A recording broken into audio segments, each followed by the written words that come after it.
राधे कृष्णा। प्रिय भक्तगणों, धर्म ज्ञान चैनल पर आपका स्वागत है।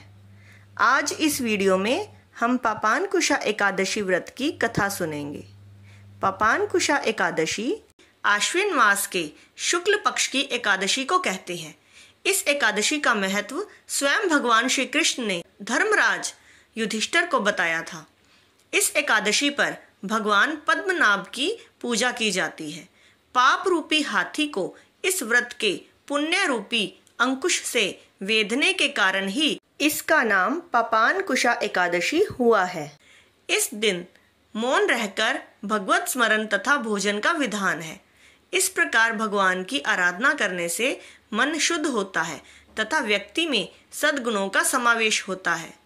एक बार युधिष्ठिर ने श्री कृष्ण से पूछा कि आश्विन शुक्ल पक्ष की एकादशी का क्या महत्व है और इस अवसर पर किसकी पूजा होती है एवं इस व्रत का क्या लाभ है। युधिष्ठिर की मधुर वाणी को सुनकर गुणातीत श्री कृष्ण भगवान बोले। भगवान श्री कृष्ण ने कहा, हे कुंती नंदन, आश्विन माह के शुक्ल पक्ष की एकादशी का नाम पापानकुशा है। इसका व्रत करने से सभी पाप नष्ट हो जाते हैं तथा व्रत करने वाला अक्षय पुण्य का भागी होता है। इस एकादशी के दिन इच्छित फल की प्राप्ति के लिए भगवान विष्णु का पूजन करना चाहिए। इस पूजन के द्वारा मनुष्य को स्वर्ग लोक की प्राप्ति होती है। जो मनुष्य कठिन तपस्याओं के द्वारा फल की प्राप्ति करते हैं, वह फल इस एकादशी के दिन क्षीर सागर में शेषनाग पर शयन करने वाले भगवान विष्णु को नमस्कार कर देने से मिल जाता है और मनुष्य को यम के दुख नहीं भोगने पड़ते। हे पार्थ, जो विष्णु भक्त शिव जी की निंदा करते हैं अथवा जो शिव भक्त विष्णु भगवान की निंदा करते हैं, वे नरक को जाते हैं। 1000 अश्वमेध और 100 राजसूय यज्ञ का फल इस एकादशी के फल के 16वें भाग के बराबर भी नहीं होता। अर्थात इस एकादशी व्रत के समान संसार में अन्य कोई व्रत नहीं है। इस एकादशी के समान विश्व में पवित्र तिथि नहीं है। जो मनुष्य एकादशी व्रत नहीं करते हैं, वे सदा पापों से घिरे रहते हैं। जो मनुष्य किसी कारणवश केवल इस एकादशी का भी उपवास करता है, तो उसे यम के दर्शन नहीं होते। इस एकादशी के व्रत को करने से मनुष्य को निरोगी काया तथा सुंदर नारी और धन धान्य की प्राप्ति होती है और अंत में वह स्वर्ग को जाता है। जो मनुष्य इस एकादशी के व्रत में रात्रि जागरण करते हैं, उन्हें सहज ही स्वर्ग की प्राप्ति होती है।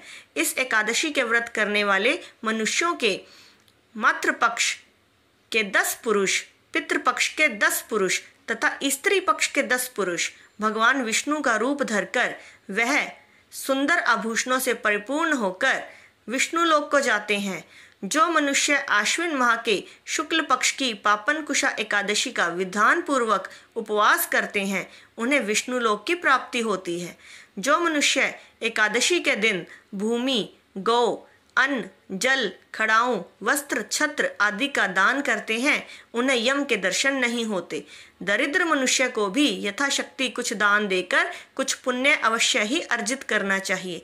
जो मनुष्य तालाब, बगीचा, धर्मशाला, प्याऊ आदि बनवाते हैं, उन्हें नरक के कष्ट नहीं भोगने पड़ते। वह मनुष्य इस लोक में निरोगी, दीर्घायु वाले पुत्र तथा धन धान्य से परिपूर्ण होकर सुख भोगते हैं तथा अंत में स्वर्ग लोक को जाते हैं। भगवान श्री हरि की कृपा से उनकी दुर्गति नहीं होती। आइए अब सुनते हैं पापानकुशा एकादशी व्रत कथा। प्राचीन समय में विंध्य पर्वत पर क्रोधन नाम का एक बहेलिया रहता था। वह क्रूर स्वभाव का था। उसका सारा जीवन हिंसा, लूटपाट, मद्यपान और गलत संगति पाप कर्मों में ही व्यतीत हुआ था। जब अंत समय में यमराज के दूत बहेलिये को लेने आए और यमदूत ने बहेलिये से कहा कि कल तुम्हारे जीवन का अंतिम दिन है, कल हम तुम्हें ले जाएंगे। यह बात सुनकर बहेलिया बहुत भयभीत हो गया और महर्षि अंगिरा के आश्रम में पहुंचा और महर्षि अंगिरा के चरणों पर गिरकर प्रार्थना करने लगा। बहेलिये ने ऋषिवर से कहा, मैंने सारा जीवन पाप कर्म करने में ही व्यतीत कर दिया। कृपा कर मुझे कोई ऐसा उपाय बता दीजिए जिससे मेरे सारे पाप मिट जाएं और मोक्ष की प्राप्ति हो जाए। महर्षि ने उसके अनन्य विनय से प्रसन्न होकर उस पर कृपा करके उससे अगले दिन ही आने वाली आश्विन शुक्ल एकादशी का विधि पूर्वक व्रत करने को कहा। इस प्रकार वह महापातकी व्याध पापनकुशा एकादशी का व्रत पूजन कर भगवान की कृपा से विष्णु लोक को गया। उधर यमदूत इस चमत्कार को देख हाथ मलते रह गए और बिना क्रोधन के यमलोक वापस लौट गए। बोलो श्री विष्णु भगवान की जय। एकादशी माता की जय।